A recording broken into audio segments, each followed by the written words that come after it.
So good afternoon and welcome to Primetime at the Bethel University Library. Primetime celebrates the learning in and beyond the classroom at Bethel.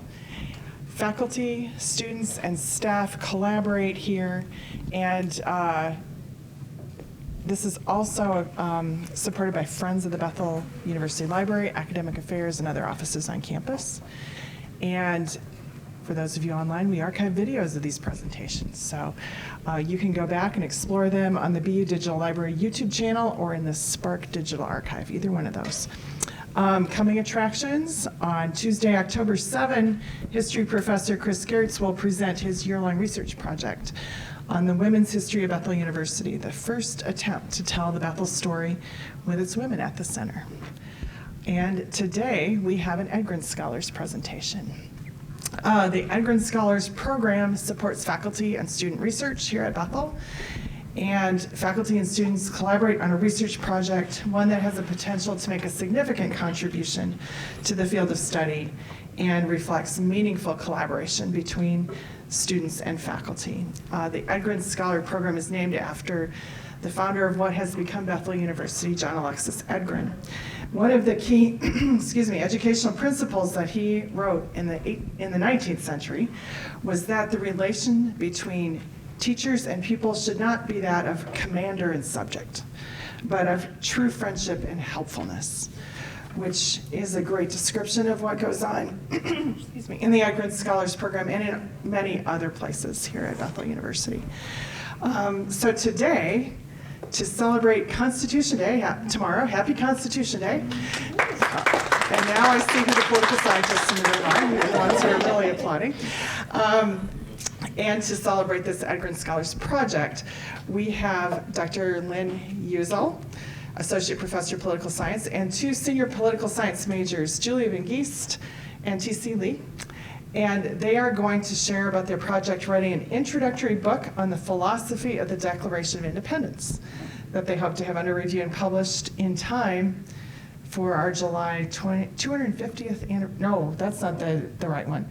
Yes, it is, yes. The Declaration of Independence is the same thing as the age of our country, and boy, did I just out myself as not a historian, didn't I? All right, yes, no, that makes sense. So, I'm glad this is on tape for forever, too. Very happy about that. I'm going to hand it over to the experts. Thank you, and good afternoon, and welcome.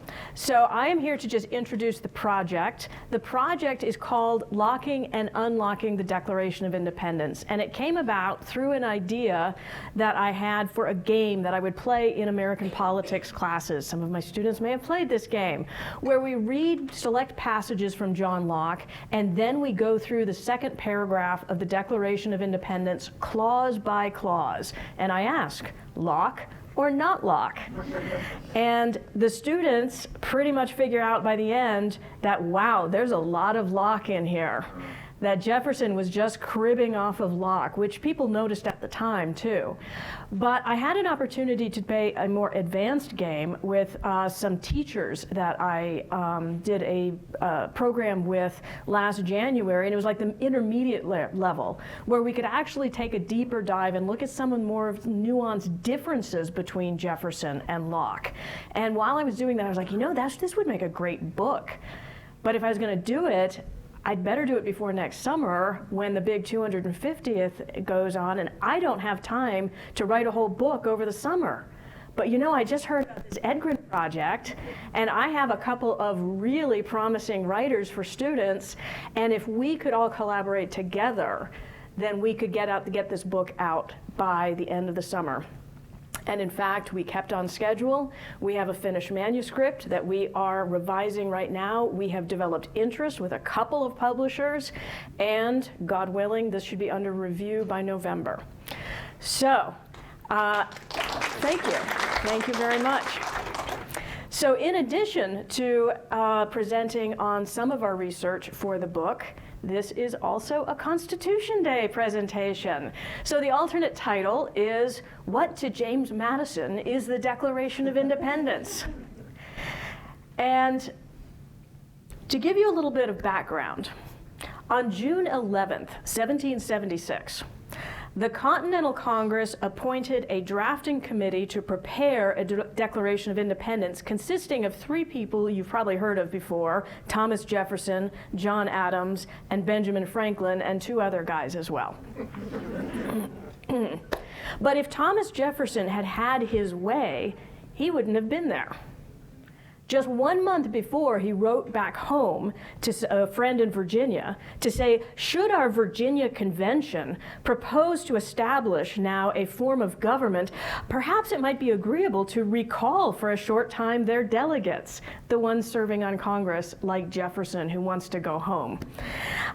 It is a work of the most interesting nature, and such as every individual would wish to have his voice in. In truth, it is the whole object of the present controversy. For should a bad government be instituted for us in future, it had been as well to have accepted at first the bad one offered to us from beyond the water. Just stay in the British Constitution without the risk and expense of contest.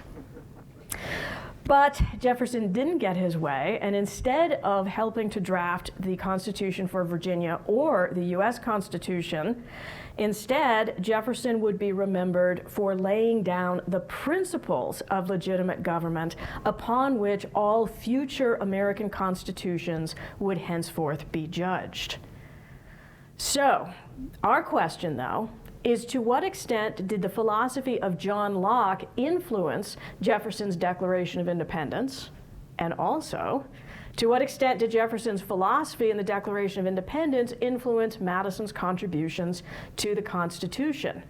And in order to answer that question, we have chosen to select just one of the chapters that we have investigated, that's in yellow, where the Declaration of Independence says that to secure these rights, governments are instituted among men, deriving their just powers from the consent of the governed. Here's our thesis. On the surface, Jefferson adopted this principle of consent from John Locke. However, his understanding of the meaning of consent was decidedly distinct from Locke, and furthermore, Madison and other founders understood consent differently from both Locke and Jefferson. So, confused enough? Here to confuse you further, I pass it off to Miss Julia Van Geest. So a little bit of background on John Locke and why his political thought was important to the founders before we dive too deep into the topic of consent. John Locke, although he was really important to Thomas Jefferson and revolutionaries, he was actually born in England over a century before the American Revolution. He is a very influential Western philosopher known for his theories on natural rights, consent of the governed, social contract. He's often called the father of political liberalism, and he's probably best known for his work, the Second Treatise on Government, published in 1690. And this is the work that our book focuses on, contrasting John Locke's Second Treatise on Government to Jefferson's Declaration of Independence. John Locke wrote the Second Treatise on Government as a response to supporters of the English monarchy and this idea of the divine right of kings. And so when the American Revolution was happening, revolutionaries like Jefferson drew on Locke's ideas that were talking about right to revolution, natural rights, consent of the governed, to provide the political rhetoric for their own revolution against Britain. So first, what is consent, and why does John Locke talk about it, and why is it important in government? Well, in our chapter 7, where we write about consent, we define the word simply as a willing agreement. And in the Second Treatise, John Locke establishes this idea that a government's legitimacy must rest on the people's willing agreement or consent to that government power over them. And this is because Locke says that there are 2 different forms of equality, or of liberty, natural liberty and social liberty. So in the state of nature, all men are completely equal, and no one has a natural right or dominion over one another. But Locke has this famous idea of the social contract, where in order to better protect your right rights to life, liberty, and property. You enter into society to have these protections, but that entry into society involves giving up some of one's natural liberty in exchange for this social liberty. Locke says that the natural liberty of man is to be free from any superior power on earth, and not to be under the will or legislative authority of man, but to have only the law of nature for his rule. But when man enters into society, Locke says, the liberty of man in society is to be under no other legislative power but that established by consent in the Commonwealth. So essentially, man exchanges some of his natural liberty for social liberty to protect his rights, and this can only be done through the process of consent. And it's this idea of consent of the governed that Jefferson is talking about in the Declaration of Independence, when he says that governments are instituted among men, deriving their just powers from the consent of the governed. So on the surface, these two ideas from Locke and Jefferson seem very similar, and Jefferson did draw broadly from Locke on this idea of consent. But TC and I are going to talk about Locke's 3 stages of consent and dive deeper into what both thinkers said about these topics, and we'll see that there's actually more nuance and disagreement between the two on what truly constitutes consent. So we'll take a little bit of a deeper look into what Locke means by consent. As Julia mentioned, Locke divides consent into 3 distinct stages. The first stage is what we call the consent to leave the state of nature. So if you're familiar or not with Locke's theory of the state of nature, he says that in the state of nature, it's not necessarily a state of war where men are always going at each other and fighting for their lives, but it is a state of inconvenience where, because people have natural liberty, there's always the risk of endangering yourself, there's risk of other people hurting you. It is a state of inconvenience, so it is in people's best interest to leave that state. So in this first stage of consent, it is a stage where individuals in the state of nature all agree to leave the state of nature and join together to form a community or a society. Locke describes this stage in section 95 of his second treatise. He says, men being, as has been said, by nature, all free, equal, and independent, no one can be put out of this estate and subjected to the political power of another without his own consent. The only way whereby anyone divests himself of his natural liberty and puts on the bonds of civil society is by agreeing with other men to join and unite into a community for their comfortable, safe, and peaceable living one amongst another. So first of all, it's important to note that at this stage, men do not yet form a government. All they're doing at this stage is consenting. They're all agreeing with each other, hey, let's leave the state of nature and come together to form a community. And another thing that is important is that at this stage, this decision must be unanimous. So everyone who wants to join this community must, by himself, agree and consent to join with other men to form this society. So after men agree to come together and form a society, the next step of consent is that they all need to consent to form a government. And like TC mentioned, the first stage of consent has to be completely unanimous, but Locke says that the second stage of consent, where men are choosing a form of government, is determined by the rule of the majority and the consent of the majority. So at this stage, people need to decide who is going to rule and govern society. Are we going to be governed by a monarchy, an oligarchy, a democracy, a republic? So the majority of a society needs to come together and decide what will be our form of government. Locke says that whoever therefore, out of a state of nature, unite into community must be understood to give up all the power necessary to the ends for which they unite into society, to the majority of the community, unless they expressly agreed in any number greater than the majority. And this is done by barely agreeing to unite into one political society, which is all the compact is or needs to be between the individuals that enter into or make up the Commonwealth. And thus that which begins and actually constitutes any political society is nothing but the consent of any number of free men capable of a majority to unite and incorporate into such a society. So here you have it. The consent to form government is just a majority number of society agreeing on who is going to govern them, essentially. And it's also important to note that in this phase, Locke establishes this rule of the majority not because he sees it as particularly just or this magical number, but simply because the majority is the most expedient way to choose a form of government. Having a unanimous decision on something like this would be nearly impossible, so Locke views majority rule as the most expedient option. The third and last kind of consent that Locke talks about is what is called ongoing consent.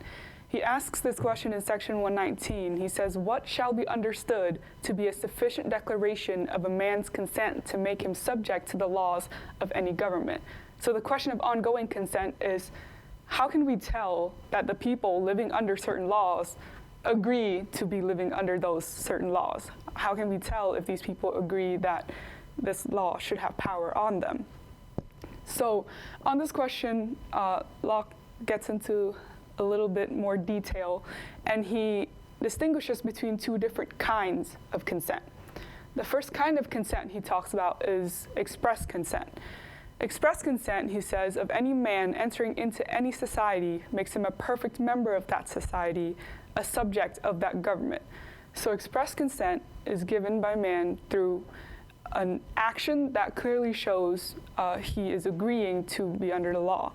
And one example that Locke talks about pretty clearly is voting. We all are familiar with the example of voting, that is expressly showing that I agree to be under this law. So Locke talks about this a little more in section 140. He says, "It is true, governments cannot be supported without great charge, and it is fit everyone who enjoys his share of the protection should pay out of his estate in his proportion for the maintenance of it. But still, it must be with his own consent, i.e. the consent of the majority, giving it either by themselves or the representatives chosen by them." So here, Locke is talking about the law of taxation, where a state says, we are allowed to tax you as citizens. And here, Locke says that men can give express consent through this through voting on this issue. So whether that be by the majority in a democratic situation where men cast individual votes on whether or not they agree to this law, or they vote for representatives who will then vote for them on this issue. So this is an example of express consent where it's pretty clear whether men agree to be governed by certain laws or not. But this idea of ongoing consent to the laws of a government gets more complicated because Locke introduces another kind of consent that is more implicit, and he calls this tacit consent, which he defines as how far anyone shall be looked on to have consented and thereby submitted to any government where he has made no expressions on it at all. So, like TC mentioned, consent could involve voting or expressly saying that I agree to be governed by the laws of this society, but consent could also be far more implicit. So what would that look like? Well, Locke says that every man that hath any possessions or enjoyment of any part of the dominions of any government doth thereby give his tacit consent, and is as far forth obliged to obedience to the laws of that government during such enjoyment as anyone under it, whether this his possession be of land to him and his heirs forever, or a lodging only for a week, or whether it barely be traveling freely on the highway. So here we see that Locke is saying simply by residing within the jurisdiction of a government and not actively rebelling against those government laws, just by walking on a highway or owning land, man is agreeing and consenting to the authority of that government's laws. So essentially anything short of actively rebelling against a government for Locke constitutes consent. So while man can explicitly consent through voting, he also is consenting to a government's ongoing authority simply by living within that government and not rebelling. So this idea of tacit consent is why Locke thinks that a wide range of governments can be consensual, even if those governments are not particularly participatory. Locke says that the people may put the power of making laws into the hands of a few select men and their heirs or successors, and then it is an oligarchy, or else into the hands of one man, and then it is a monarchy. If to him and his heirs it is a hereditary monarchy, if to him only for life, but upon his death the power only of nominating a successor to return to them, an elective monarchy. And so accordingly of these, the community may make compounded and mixed forms of government as they think good. So here we see that Locke is saying forms of government that are not particularly participatory, such as a monarchy or an aristocracy or an oligarchy, are still consensual because of this idea of tacit consent. As long as, if you remember back in phase 2, a majority of a society agrees to be governed by a specific form of government, let's say a monarchy, and they are not actively rebelling against that monarchy, this is still completely consensual. Locke never says in the second treatise that individual laws or even lawmakers need to be democratically elected for a government to be consensual. As long as they are tacitly consenting to that government's authority, that's enough for ongoing consent. So we kind of see a broad definition of consent from Locke here. But on the other hand, Jefferson has a very different view of consent because he idealizes direct democracy.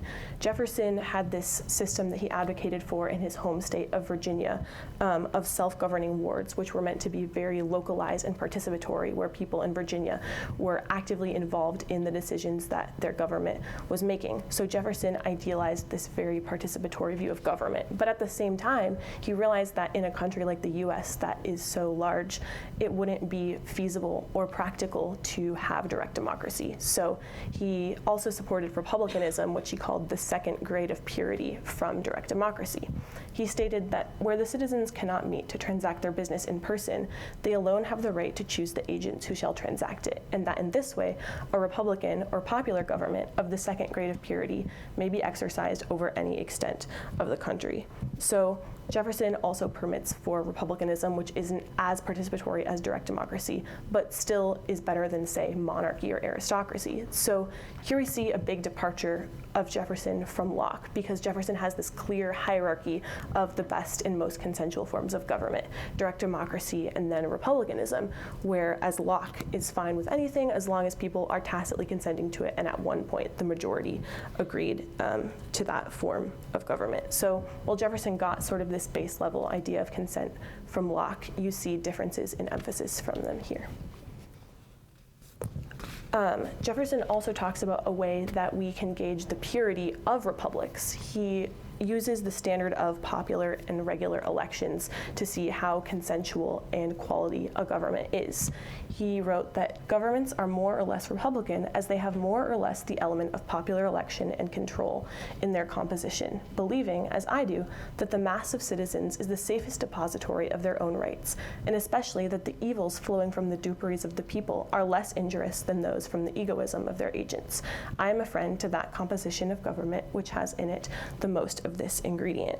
So whereas Locke accepted legislation being created by one person or just a few or many, here we see that Jefferson is emphasizing popular elections are the best form of government, and this is how we gauge how consensual and how legitimate a government is. The more elections, the better. The more democratic, the better. So this changes consent from a one-off event where people at some point in time agree for a certain form of government to be over them, to consent as an ongoing process where people are continuously showing their consent by participating in the lawmaking process.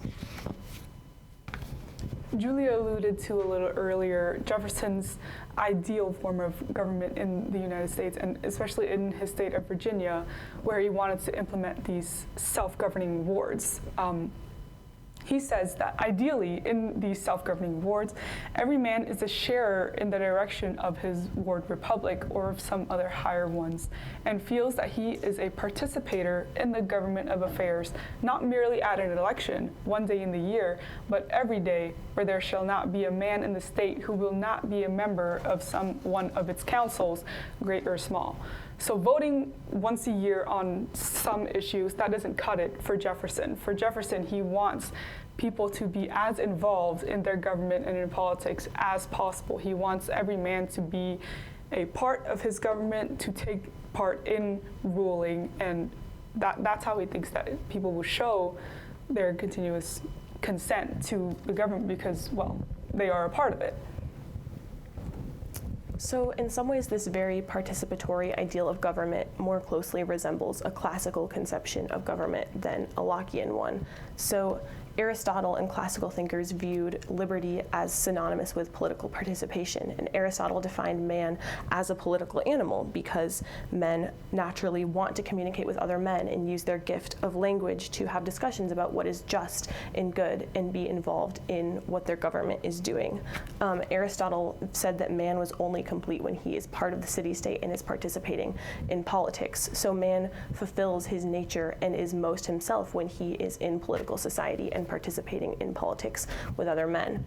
Aristotle said that a citizen, pure and simple, is defined by nothing else so much as the right to participate in judicial functions and in office. And in many ways, this resembles how Jefferson describes his ward republic system, where he says, every man in the state would thus become an acting member of the common government. So Jefferson's idealization of very involved and participatory government in a lot of ways resembles a classical conception of what ideal government looks like. However, there is a very interesting difference here between what Jefferson believed and what the classical view of government was. Although Jefferson did want the same ends of maximum political participation as the classics and the ancients, he did not want to achieve that end by the same means. So in the classical view, the government is highly involved in the citizens' lives, and the government had the purpose of cultivating virtue within its citizens. What this means usually is moral education is public, and there's very little distinction between the public and the private realm of a citizen's life. So because in the classical view, government was supposed to cultivate virtue within the citizens, the government had to be involved in almost every little part of the citizens' lives to govern how they're supposed to be brought up, how they're supposed to live, what kind of virtues they're supposed to exhibit. Government was very highly involved in the citizens' lives. But Jefferson advocated for a limited government. First of all, he describes liberty as unobstructed action according to our will, within the limits drawn around us by the equal rights of others.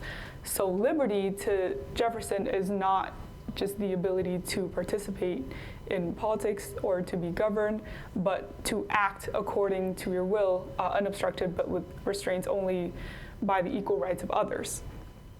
Then he says again in his first inaugural address, he says, "A wise and frugal government, which shall restrain men from injuring one another, shall leave them otherwise free to regulate their own pursuits of industry and improvement, and shall not take from the mouth of labor the bread it has earned. This is the sum of good government, and this is necessary to close the circle of our felicities." He does not want government involved in every little part of citizens' lives. But he does want citizens to participate in politics as much as possible. So it is a very interesting distinction to see here that Jefferson wants the same ends as the classics, but he does not want to pursue the ends through the same means. So a quick summary, that was a lot of information at once, but quick summary on Locke's position and Jefferson's position. Locke believes that consent is necessary to form a government. He thinks that both express and tacit consent are legitimate forms of consent, the legitimate ways people can show their consent to government. So because express and tacit consent are both legitimate, multiple legitimate forms of government are possible. Monarchy, oligarchy, democracy, all of these are possible as long as people give some sort of consent to them. Jefferson also believes that consent is necessary. However, he loves direct democracy. He idealizes direct democracy, but he advocates realistically for republicanism in the US, and he wishes for as much participation in politics as possible from the citizens. He did not endorse any idea of tacit consent. He wishes that people would express their consent as much as possible through participation in politics. So those are the ideas of Locke and Jefferson, and now I will be handing over our presentation to Dr. Uzzell to look into yet a third person and their ideas on consent, and that would be Madison. So we've already seen some real similarities between Jefferson and Locke, but also some significant differences. And now we introduce Madison, who completely agreed with his friend about the need for consent and also the need for protecting rights, but had perforce a different understanding of consent because he had a greater appreciation of the difficulty that Jefferson was trying to do, achieve a completely Republican form of government in which the people had maximum participation in the government, and yet keeping the people from instituting majority tyranny. So for Madison, in the 1780s in particular, he is becoming increasingly concerned about the capacity for majority will to institute unjust designs. You see this, for instance, in his Memorial and Remonstrance against Religious Assessments he wrote in 1785. "True it is that no other rule exists by which any question may divide a society can be ultimately determined but the will of the majority." So Just like Jefferson, he does not approve of non-majoritarian governments. He doesn't accept the Lockean distinction that consent can be ongoing and also be consistent with oligarchy or hereditary monarchy. But Jefferson goes on to say, but it is also true that the majority may trespass on the rights of the minority. He says this even more strongly the following year in a letter to James Monroe. He says, there is no maxim, in my opinion, which is more liable to be misapplied, that the interest of the majority is the political standard of right and wrong. It would be the interest of the majority in every community to despoil and enslave the minority of individuals. In fact, it is only reestablishing under another name and a more specious form, force as the measure of right. Essentially, the rule of majority will, the idea that the majority can get its way whenever it gets a sufficient number of votes, is no different than might equals right. But does guarding against the abuses of democracy mean being anti-democratic? Not necessarily. This is where James Madison introduces his genius into constitutional design. He is essentially trying to reconcile these two principles. He agrees with both of them, that to secure these rights, governments are instituted among men, that the purpose of government is to secure the rights of individuals, but he also agrees that governments derive their just powers from the consent of the governed. So how to reconcile to these two principles was the sort of guiding difficulty of Madison's life. And this becomes most clear, the difference between Madison and Jefferson, in correspondence that took place in 1789 and 1790 on the meaning of consent, particularly as it applies to constitutional governments. So it started with Jefferson penning a kind of like rumination to Madison in September of 1789. He says, I sit down to write to you because a subject comes into my head which I would wish to develop. The question whether one generation of men has a right to bind another seems never to have been started either on this, that is, he's in Paris at the time, either on this or on our side of the water. I set out on this ground, which I suppose to be self-evident, that the earth belongs in usufruct to the living. We all know what usufruct means, right? So in usufruct, he is appealing to a certain principle of property, especially property of landed estates, which is that the owners have the ability to do anything that they want with the land as long as they don't spoil it or sell it or trade it or give it away, because it must be kept intact for the next generation. So it's a particular kind of ownership. And he says that the earth belongs to the living, but in usufruct, only to use it, not to spoil it, not to destroy it, or to give it away. And that the dead have neither powers nor rights over it. On similar ground, it may be proved that no society can make a perpetual constitution or even a perpetual law. The earth belongs always to the living generation. They may manage it then, and what proceeds from it as they please, during their usufruct. The Constitution and the laws of their predecessors, those who came before, extinguish then in their natural course, with those who gave them being. In other words, there's an expiration date on all laws and all constitutions. And thus, Jefferson's famous formulation, every constitution then and every law naturally expires at the end of 19 years. If it be enforced longer, it is an act of force and not of right. And in this letter, he has this whole actuarial table where he calculates that the generations of man are exactly 19 years. After that, one generation passes away, the next generation comes up. And so in order for every individual to personally be able to give their consent to a constitution, that constitution has to expire every 19 years so that the next generation can either, accept it or accept a different one. And that would have absolute ongoing consent for every constitution. Madison, being a more sober mind, writes back a few months later, "The idea which your letter evolves is a great one.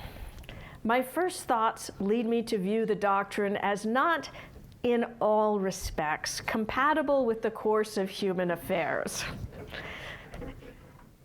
However applicable in theory the doctrine may be to a constitution, it seems in practice liable to some weighty objections.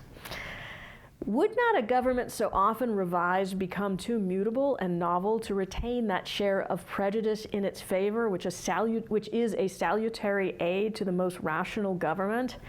And this is a principle that he actually argued first in Federalist number 49, maybe not coincidentally, also when he was arguing against a principle of Jefferson's.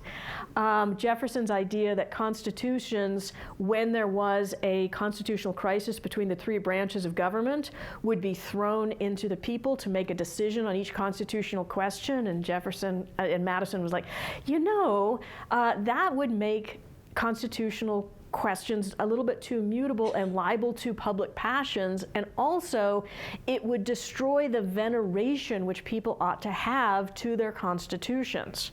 And this was a Madisonian principle that constitutions, in order to be stable, require the prejudices of the people, not just their rational agreement and their consent, but that people must, be patriotic towards their constitutions, and that requires stability. So he goes on to say, "I can find no relief from such embarrassments, but in the received doctrine that a tacit assent may be given to established governments and laws, and that this assent is to be inferred from the omission of an express revocation." So here he is directly drawing on the Lockean principle of tacit consent that we just saw.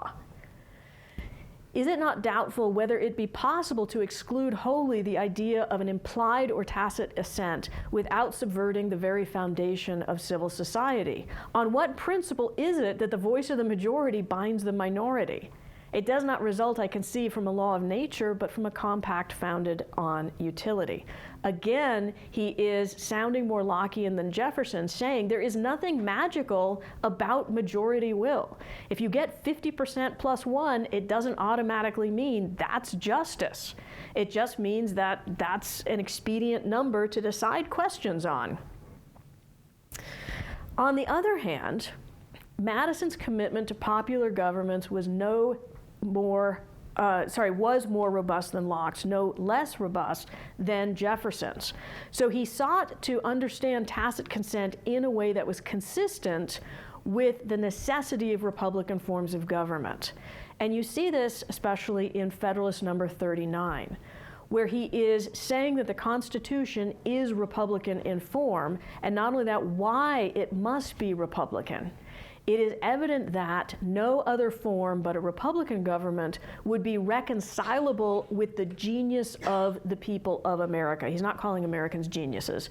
He is saying that Americans have a particular genius. They have a character, a genus, which is uniquely American. And the American genus is republicanism. That's who we are.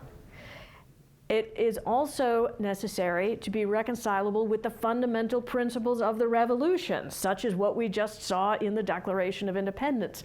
Madison says whatever form of government we have must be reconcilable with those principles we laid down when we fought our revolution, or with that honorable determination which animates every votary of freedom. A votary is like a worshiper of freedom, to rest all our political experiments on the capacity of mankind for self-government. So he is saying that Americans have more optimism about human nature because we believe human beings are capable of self-government. And therefore, that's what we're going to rest all of our experiments on. And then he goes on in the same Federalist paper to say, we may define a republic to be a government which derives all its powers, directly or indirectly, from the great body of the people, and is administered by persons holding their offices during pleasure for a limited period or during good behavior. So for Madison, Unlike Locke, he is not going to accept certain hereditary forms of government as legitimate. All governments must be based either directly or indirectly in the ongoing consent of the people. Explicit consent, not just tacit consent. So what Madison is trying to do here is devising various constitutional principles. Federalism, separation of powers, checks and balances, republicanism rather than direct democracy, the extended sphere of republicanism, all of these various things that you will have learned about if you took American government with me, that Madison says is necessary for reconciling these two principles, both protecting the rights of the minority, that governments are instituted in order to protect these rights, but also deriving their powers from a ongoing real consent of the governed. Okay, with that, we have left 10 minutes open for Q&A. Thank you.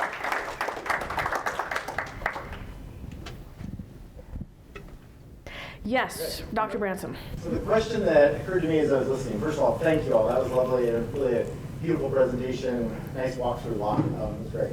So the question that occurred to me as I was listening to you talk about kind of how Jefferson, on the one hand, is using Locke's language, but on the other hand, is pretty clearly departing from Locke. Is Jefferson, like, is he like a cerebral Lockean in the sense that he's like, these are the categories that are useful and I can pitch and I can get away with in public. But is his heart really captured by Rousseau, right? I mean, because I just kept feeling like this feels very, like, where Jefferson wants to be, direct democracy. It felt like Rousseau's general will. We want the people involved. Even elections are just electing dictators, which is what Rousseau basically says. So is he, like, is that really the draw? I was just curious, did you all look at kind of Jefferson and Rousseau at all? Does that come up in the Jefferson you saw? You want to start? Sure. Not particularly Jefferson versus Rousseau, but I did look at Jefferson, and I actually did my final paper for Dr. Uzzell's class on Rousseau. Now that you pointed out, there are similarities between what Jefferson wants and what Rousseau says, but the thing is, I think for Rousseau, he demands much more unanimity than Jefferson, because to Rousseau, the general will isn't just, if there's 10 people and 6 people say that they want option A as opposed to option B, then option A is the right choice.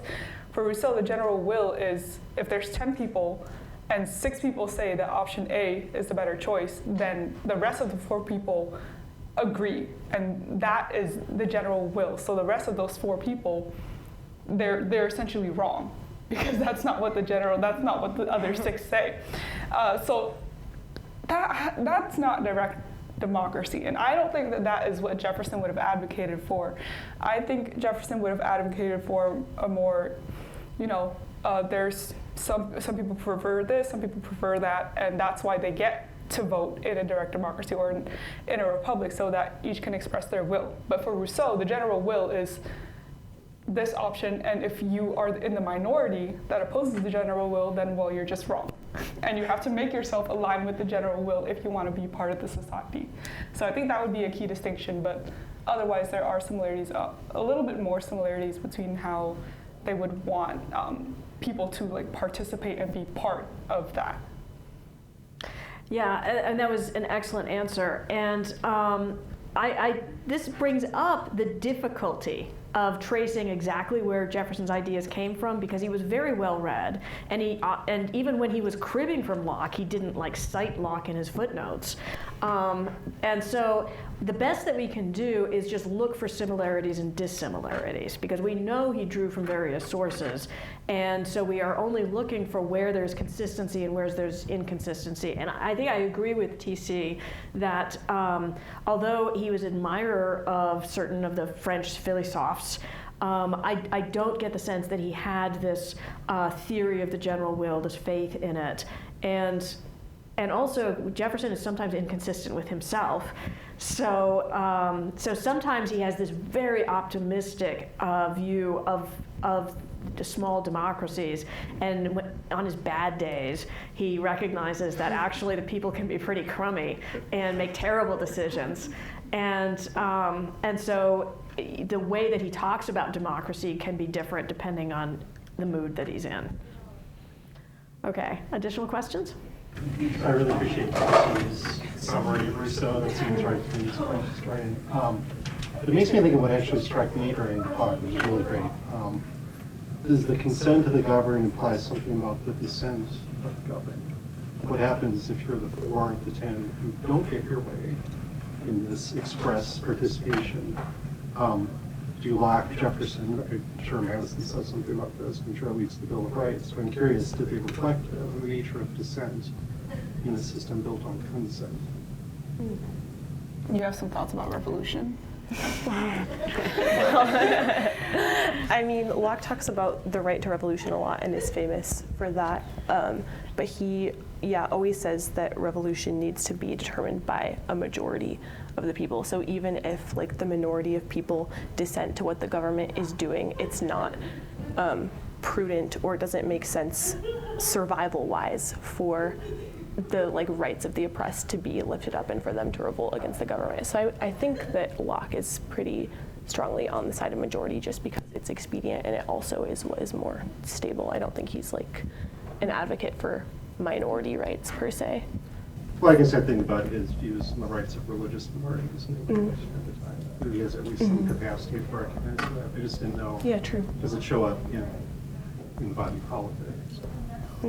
Something I would add to what Julia said is, I can't remember what Jefferson says about this, but a lot of what Locke says, he emphasizes revolution as only as like a tool to keep government in check, but realistically, both Jefferson and Locke agree that men are more disposed to suffer, while evils are sufferable, that's in the Declaration. But Locke specifically thinks that it's a good thing that men are more willing to suffer when, let's say you're part of that 4 that is in the minority. Well, if it's not, say, that big of a deal, if it's not like an absolute crazy ongoing infringement on your rights, you're just going to accept it and you're going to roll with the punches up until both Locke and Jefferson say, until it becomes evident and a long train of abuses pushes them to actually rebel. But otherwise, people are just going to stay stagnant. And Jefferson and Locke have different attitudes towards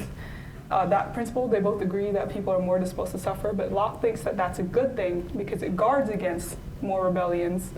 But Jefferson thinks that it's a pity that people are so complacent in their terrible governments that they just refuse to rise up and just, take what's yours. But either way, they think that men are not as likely to revolt. Yeah, and I'll just add to that for Locke and Jefferson, that the revolution is the main outlet. So if your view is direct democracy, according to Jefferson, or if your view is Locke, that consent is a one and done deal, and then after that you submit to government until you don't anymore, then revolution is almost your only outlet. And that's one of the reasons why Madison goes back to tacit consent, but also all these elaborate constitutional devices, because he is concerned about the 4. And he says that, that's why we need tacit consent. Even when we have majority rule, when 6 people decide a question, the 4 people who disagree with it are still tacitly consenting, as long as they stay within the government and they don't revolt. But we do need to have devices to protect those 4. And so that's why we have various elaborate constitutional structures, which is really meant to prevent precipitous decisions by the majority. So it's not meant to prevent majority rule altogether, because he is a majoritarian, but it is meant to sometimes slow down the majority so that they are not in a rush to act on their passions and threaten the rights of the minority.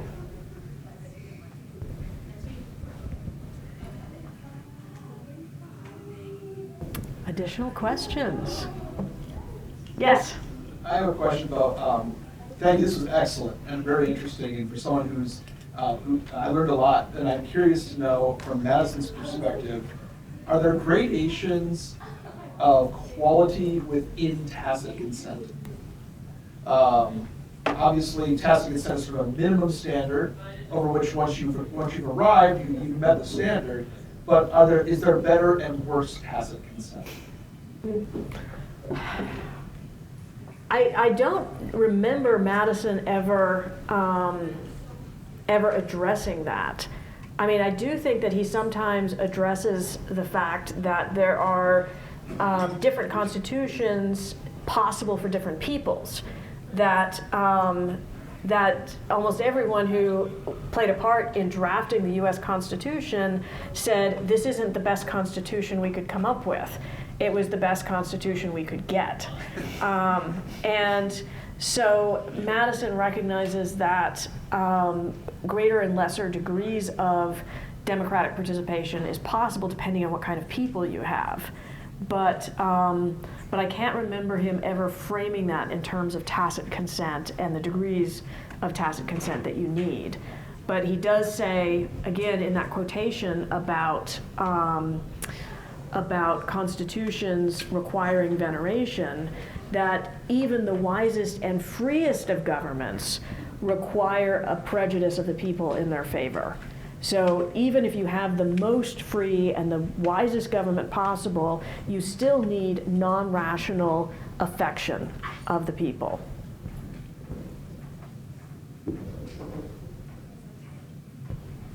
Well, we are running up against the end of our time, so thank you all for coming. This has been a delight.